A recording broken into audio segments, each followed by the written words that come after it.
Common university entrance test यानी CUET UG की 2025 में होने वाली परीक्षा में कुछ बदलाव किए गए हैं। इसके बारे में यूजीसी के chairman professor M Jagadesh Kumar ji ने कुछ महत्वपूर्ण जानकारियां दी है।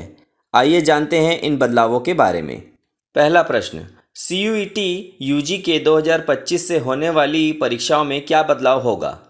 CUET यूजी 2025 में सबसे बड़ा बदलाव यह होगा कि किसी भी डिसिप्लिन का छात्र किसी भी डिसिप्लिन में दाखिले के लिए किसी भी विषय का पेपर दे सकेगा, भले ही 12वीं में उसने वह विषय ना पढ़ा हो।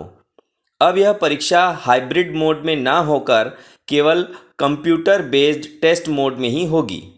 पिछले CUET में जिन विषयों के लिए 1.5 लाख आवेदन आए थे, उन विषयों के exam pen and paper mode में OMR शीट पर लिए गए। द्वितीय प्रश्न, कितने विषयों की परीक्षा दी जा सकेगी? अभी तक CUET यूजी में 63 यानी 63 विषयों के विकल्प उपलब्ध थे, जिनमें से 2023 में 10 पेपर और 2024 में 6 पेपर देने का विकल्प मिलता था।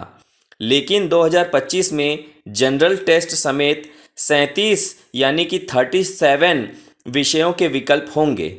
इस बार 20 भाषा सहित 26 विषयों को हटाया गया है। इस बार से CUET देने के लिए केवल 5 पेपर चुनने का विकल्प मिलेगा। सभी सवाल केवल NCERT सिलेबस व किताबों पर ही आधारित होंगे। सभी पेपर में 50 मल्टीपल चॉइस सवाल या 50 MCQs होंगे। हर पेपर की अवधि 1 घंटा होगी। पहले कुछ पेपर 1 घंटे और कुछ 45 मिनट के होते थे। अगला सवाल, अगले वर्ष से साल में 2 बार दाखिले मिलने की सुविधा मिल सकती है, तो क्या एक ही बार के CUET स्कोर का दोनों बार इस्तेमाल हो सकेगा?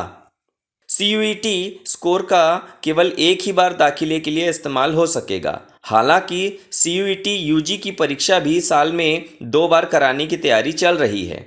यह इस बात पर निर्भर करेगा कि देश की कितनी यूनिवर्सिटीज़ साल में दूसरी बार दाखिला देने के लिए तैयार होती है। आशा है कि यह जानकारी CUET यूजी 2025 की परीक्षा में शामिल होने वाले विद्यार्थियों के लिए उपयोगी होगा। धन्यवाद।